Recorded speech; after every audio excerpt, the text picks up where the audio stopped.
All right, a couple people asked me to make videos about the Venus Project, and I have done videos on the Venus Project before, and my experience has been similar to others. Venus Project proponents are among the most annoying people you will ever meet. It is very rare to find people who think that they know so much and are so original, and yet are completely unoriginal and know so little. It is very ironic when you have people who are flaunting how much they believe science and yet uh, are unable to have logical, coherent thoughts, and their use of science is more akin to religion, just to say science will solve that, science will solve that, science will solve that. That's not a system. I have not. Um, Legal Immigrant said that while his most viewed video is a Venus Project video, that is not the case with me. I've made a couple videos that address the Venus Project. I don't know that I've done it in the title of any videos. They were made in replies to Venus Project proponents, and on my videos I haven't gotten many views on them. My most viewed video by far is actually about the Boy Scouts, which is something that's perplexed me for some time now.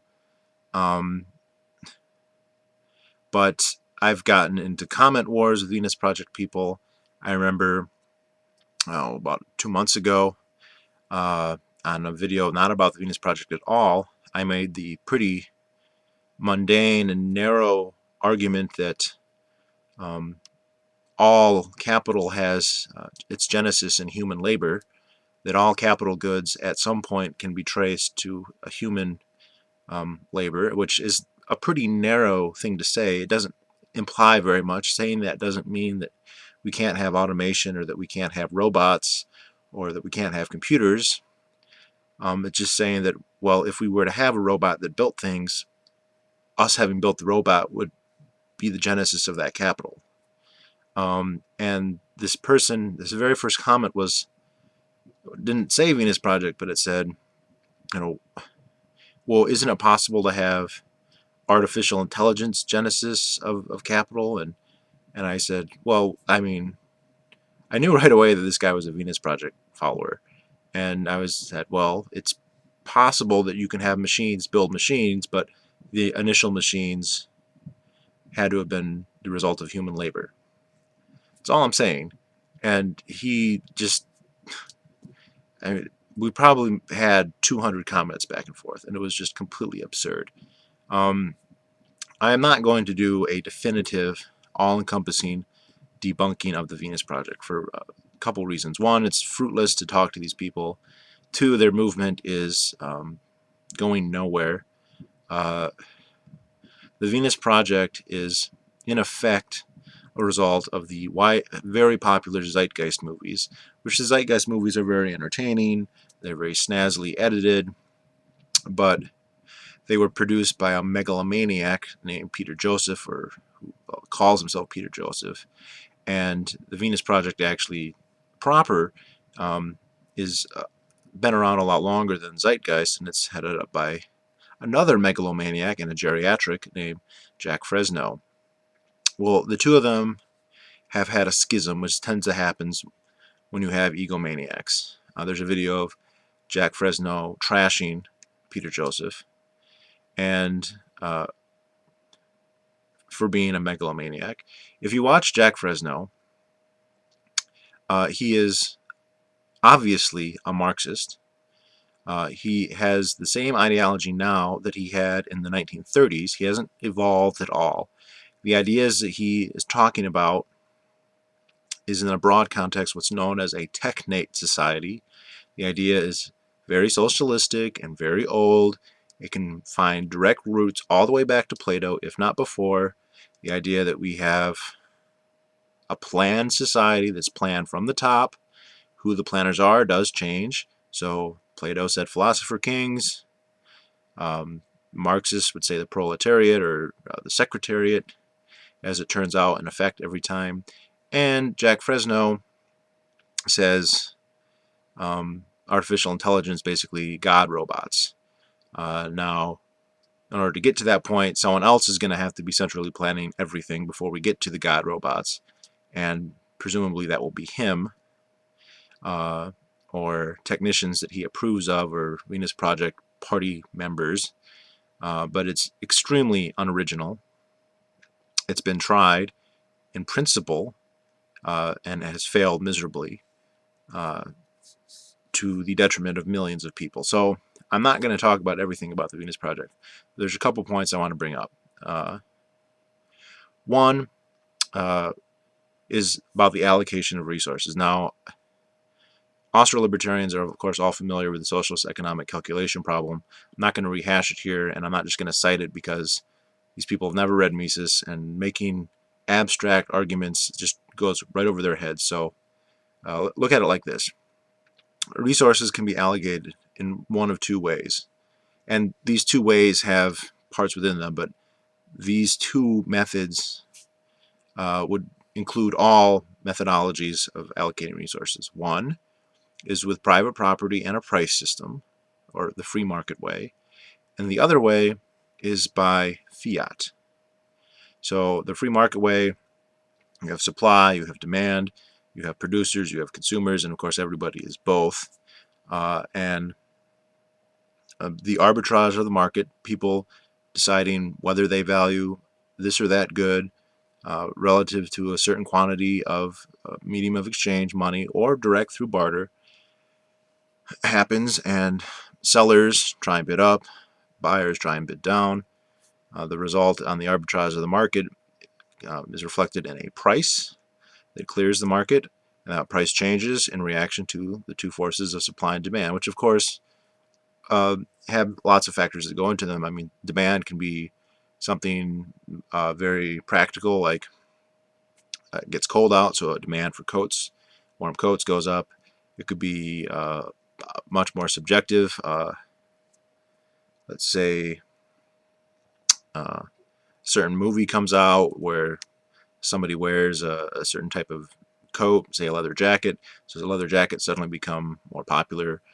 Maybe somebody writes a book that influences people to get a certain type of car. Any kind of thing that will change people's values is going to affect that. The other way is by fiat, by someone to just say these resources are going to be, we're going to produce this much in this kind, and that can be directly or that can be through setting prices, and that way has always failed. It has always led to shortages or wastage by overproducing things. It usually causes there to be inferior products, inferior quality, insufficient quantity, terrible availability. It sucks.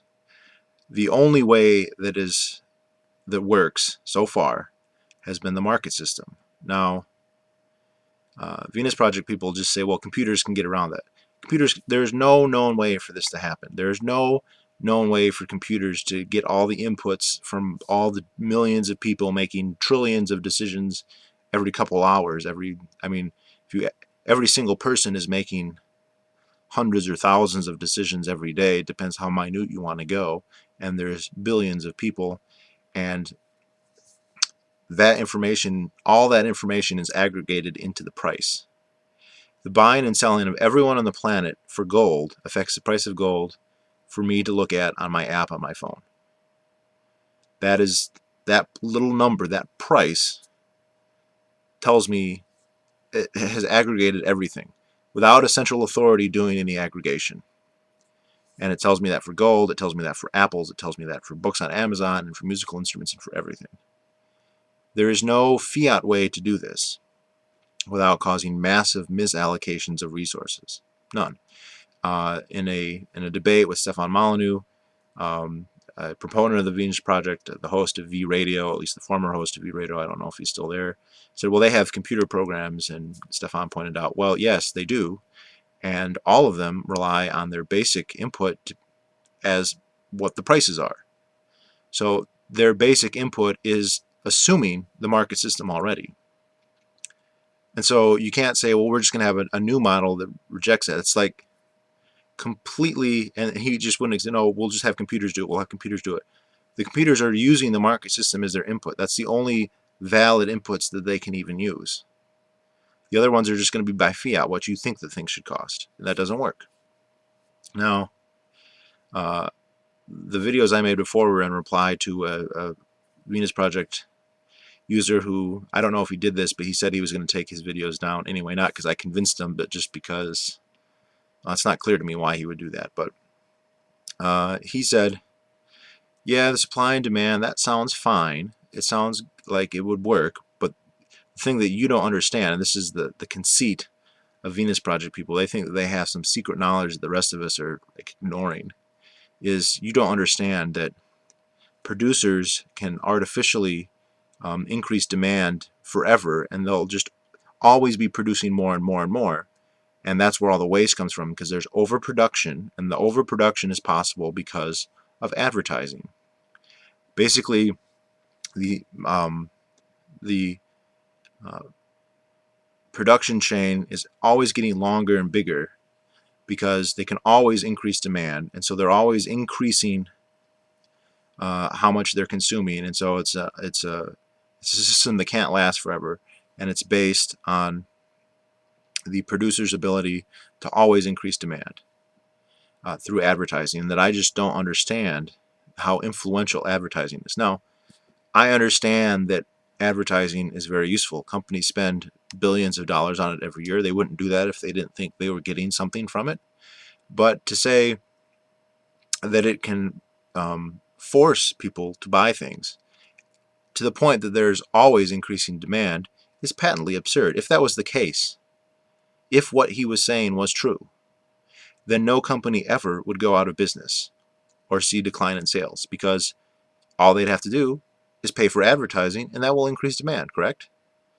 I mean, companies would like that to be true, and I'm sure there are ad agencies who advertise that they can do that, but if they were actually able to do it, then there would never be any companies that would ever lose money, because you just invest in advertising, and that will create demand in and of itself. The other problem with this is, if it was true, none of us would have any disposable income ever, because we are helpless pawns at the mercy of the oh so sophisticated advertisers, that all of our income will instantly go into buying consumer goods that we are forced through advertising to purchase. Now, it's the Christmas season now. I've gone through some malls that are a plethora of temptations, let's just say, and I have yet to walk out with an empty wallet or an overdrawn credit balance or anything of that sort. And there were thousands and thousands of people in the malls I went to, and I don't think I was the only one who managed that feat. Everyone in there was advertising on TV, on radio, in their shops, and they do the color coding, and they do all kinds of things to induce you to try and buy stuff, and I'm sure it helps. But where does it help? It helps on the margins. You know, there are some things that I'm not on the market to buy, no matter what the advertiser says. Case in point, in my case, I don't drink beer. I don't drink alcohol ever. So it doesn't matter how many sexy girls I see in a beer commercial. It's not going to make me go buy a drink, ever. So there's a limit to how much they can increase their demand through advertising. The other thing is, not only do I have to be in the market to buy it, I have to have the money to be able to. So, and that supply of buyers, that supply of demand is just not always there. And so businesses are not ever and always expanding. There's a few that expand a lot, but none that expand all the time. So this is a basic thing that he was using to invalidate all free market economics, and it was completely bogus. The assumption requires that producers can always increase demand, and they clearly, historically, have never been able to. Never. And it just logically doesn't make any sense. And when I point all this out, does he refine his argument? No, he just still believes the Venus Project is the only possible solution. That the markets they cannot work. So there's that. Now, another problem that's even bigger is that the Venus Project explicitly requires continental, at least, and more likely worldwide central planning. Every acre of the planet is going to have to fall under their control, because the systems that they're talking about are going to require that type of resource base. There can't be any, I want my land for this, you want your land for that. All of it has to be coordinated by the Venus Project. All of it. Now, a system that requires continental-wide central planning is going to, A, can only work if there's unanimity. So if everybody agrees, there's no problem. If everybody thinks that the exact system that the Venus Project is proposing and implementing is the way to go, then there is no issue. If everyone believes that, we're not going to have this debate because we already all believe it. If, however, some people don't agree with the divine vision of Mr. Fresno,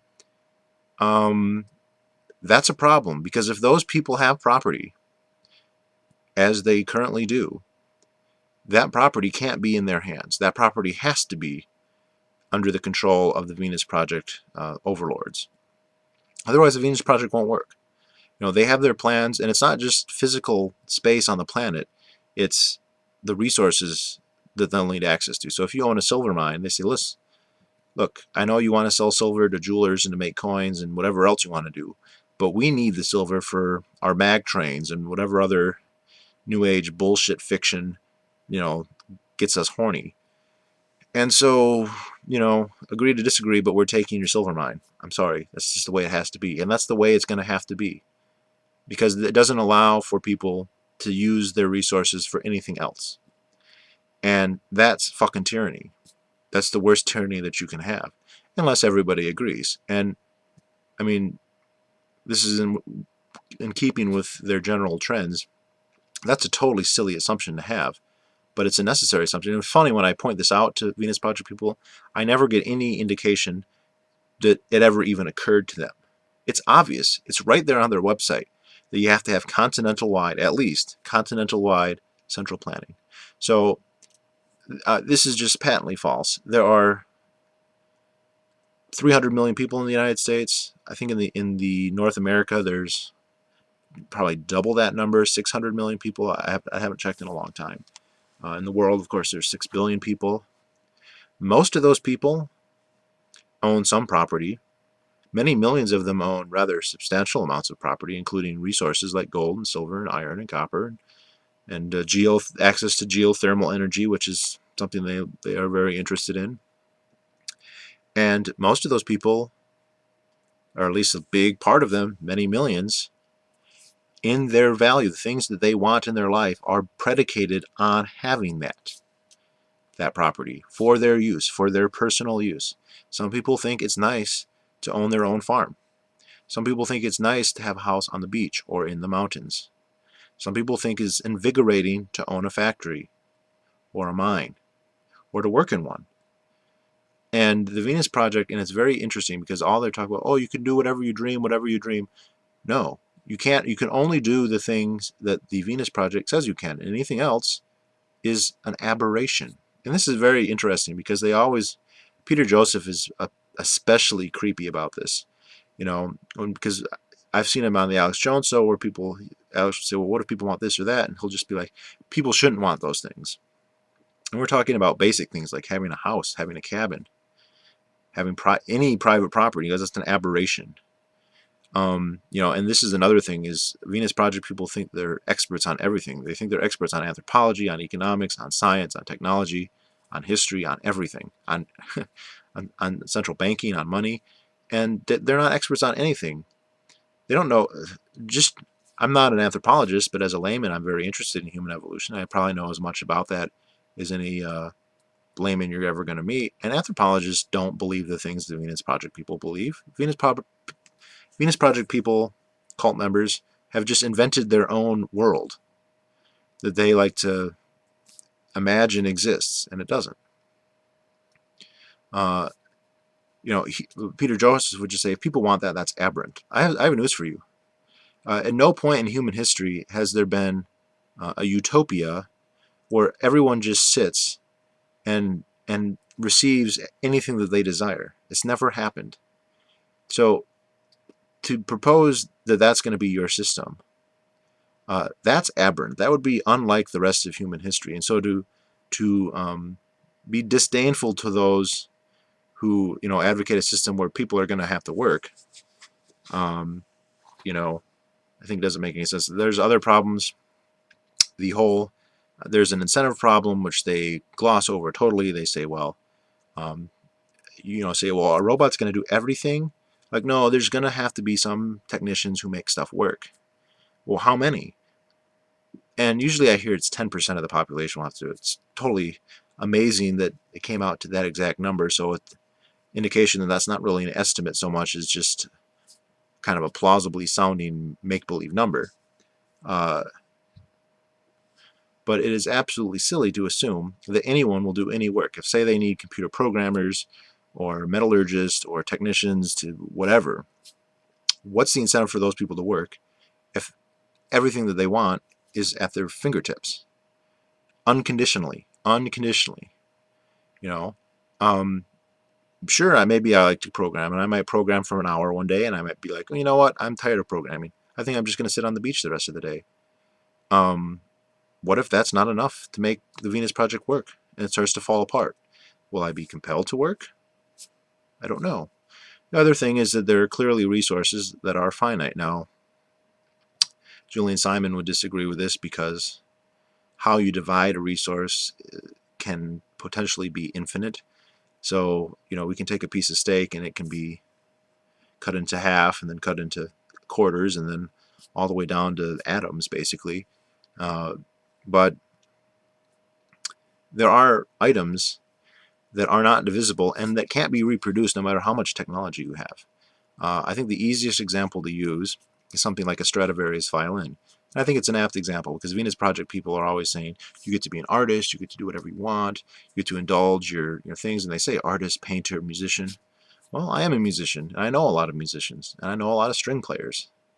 And string players want Stradivarius violins. They're world renowned, they command prices in the millions, and they all want one.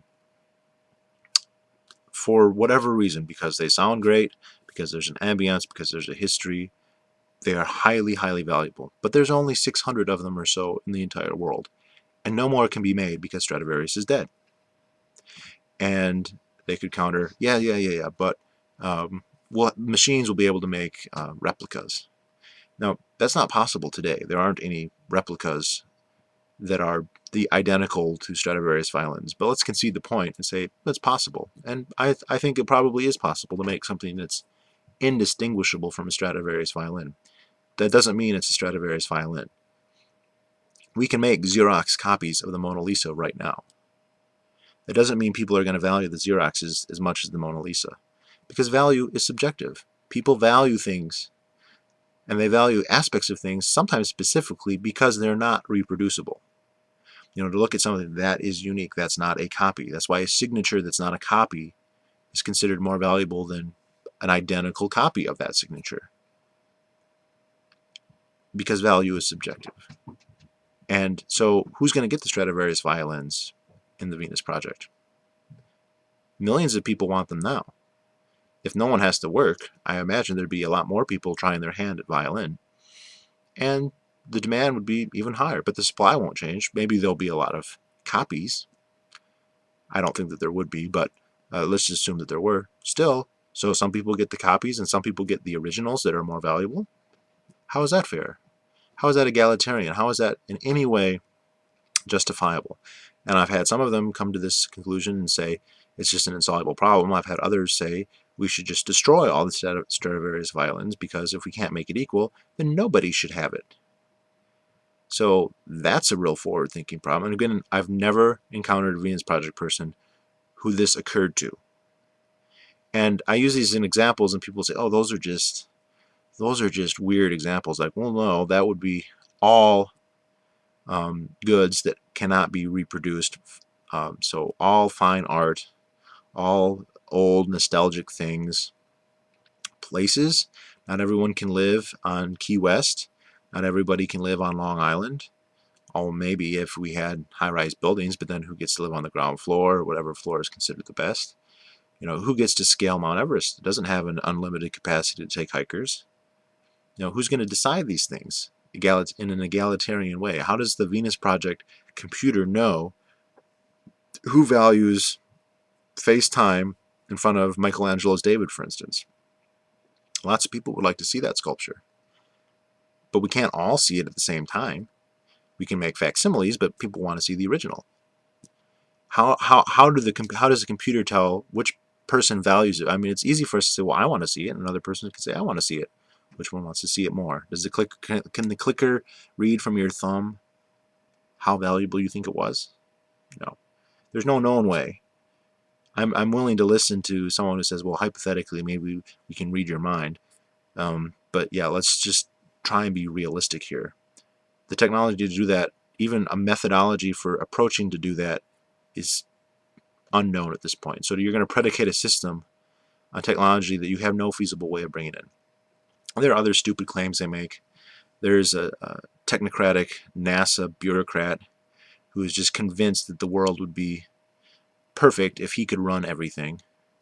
The arrogance, the fatal conceit, as it was called, and he uses, well, companies just, they build stuff to be short-lived and to fall apart, it's planned obsolescence, and that's, it's waste, and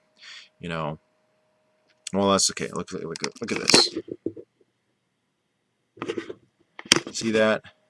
That's an office chair, and it's made out of plastic, and it's not going to last forever. It's going to fall apart someday. I've had it for 15 years. 15 years. It's not great. I could have a better chair than that, but gets the job done. And when I bought it, it probably cost maybe $60. Today it'd probably cost closer to 100, but that $60, I wasn't willing to spend any more than that. The money that I would have, the chair that I got was more than a fair exchange for the money I paid, and I'm just guessing on the price because it's been so long. But yeah, it's definitely, that chair will not last forever. It's plastic. The fiber in it's probably synthetic. It'll wear. It already has worn. If you notice, there was a pillow on it because a long time ago, screws that hold on the base plate wore through the padding, and so I placed an old pillow on it. Of course, the pillow has lasted pretty well, but he would look at it and say, no, it's possible to make a chair that would last forever. And it is. It is possible that effectively forever. We could build it out of titanium and nickel plating and steel chrome, and we could use, Kevlar fibers, carbon fibers that are, 1,000 times more resistant to wear, and instead of $90, that chair would have cost $5,000, or 100 times more. And I would rather have that thing than spend my entire yearly income at that point working at Burger King on an office chair. And he said, Venus people don't like when you talk about price, but okay, the cost. To build that chair took, and let's just look at it in machine hours, machine labor required, let's say, 1 machine labor hour. A chair that would last forever would take 100 machine labor hours. Take more resources, it would take more. It would cost more. What's the value of that? We wouldn't have enough to give everybody, or we'd have to restrict our production of cars and electricity and all other goods to give ourselves office chairs that will last forever, or practically forever. There's nothing planned obsolescence about that chair. It's cheap because I don't value a forever lasting chair, or nearly forever lasting chair, for the cost involved. I'd rather have other goods and services more. And so I'm not willing to pay as much as it would cost, and so they aren't produced. It's fine. It's fine. The idea that we're going to make everything last forever. I think eventually society will get to that point because the cost of things will continue to come down, assuming we have a free market, which unfortunately we don't. And as they come down, the quality goes up. Eventually we get to a point where stuff lasts longer and longer and longer. And we have that now. Lots of the things that we have today last much longer than the things we had before. And they don't cost anymore, but they're not centrally planned, and that's what they're missing. So this could be a very long video. I highly doubt I'll ever get any Venus Project people to comment on this video where a comment will show any kind of having watched the video addressing a single concern. I'm sure that I'll get a lot of amens, because this seems to be the experience most people have with Venus Project people. They are the worst type of ideologues because they think that they are absolutely right, that anyone who disagrees with them is an aberrant moron, is regressive, is unscientific. And let me just get into the scientism. It's weird that they act like they have a monopoly on science. Okay, private companies do more science than they do right now, by far, and they're doing science to make people's lives better, to build stuff to make a profit on, and to do that they need to offer something that people value. And the idea that anything other than the Venus Project is anti-scientific is patently absurd. And the idea that you're just going to brush aside every criticism, say science will solve that. Science is not in the position to be a panacea. Not now, and it won't ever be, because we'll always have more problems. And once we start colonizing space, even if we've really figured out how to live on Earth, our science is not going to be up to what humans desire from the world. Is always going to exceed our grasp. Our reach is always going to exceed our grasp, always. And that's what's great about humanity. That's what's gotten us from the fucking trees to where we are now. Alright, and the Venus Project is based on the assumption that no, we have a certain amount of things that are required to make us happy, that are supposed to sate our desire, our ambition. And it's not just ambition to rule people. There are sadists who have that, but it's ambition to make yourself better that many people have. And that can never be sated in the Venus Project that runs everything. It can't provide you, by the way, materially anything you might desire, because there's clear limits to what it can aggregate to everybody. It doesn't have a way to calculate either, but it can't satisfy the deepest human yearnings. It can't. Can't even come up with solutions to, like, who you're going to marry or have a relationship with, or have a polyamorous relationship with. Seems like most of my friends are pretty polyamorous. I know a lot of libertarians are that way, but it's basically saying humans are like cows. If we give them enough barley and a certain number of hectares, then they should be fine. And in that, it's like every other socialist scheme I've ever heard of, except, just like all of them, it can't deliver any of its promises. All it can deliver is a nightmare hell. And I'm glad to say that I don't think it will ever anywhere become close to fruition. So I haven't made videos about this because, not many specifically, because it's not a big threat. Conservatives and liberals are a big threat. Socialists, not much, but a bigger threat. Venus Project people, it's like Nazis. They're just, there's very few of them. They don't have any clout, and they live in a dream world. They live in the zeitgeist universe, which is just a snazzy make-believe land. And they have a really hard time being confronted with reality. So that's a shame, but people like that are not likely to get very far in the real world because they can't really engage with it. So that's it.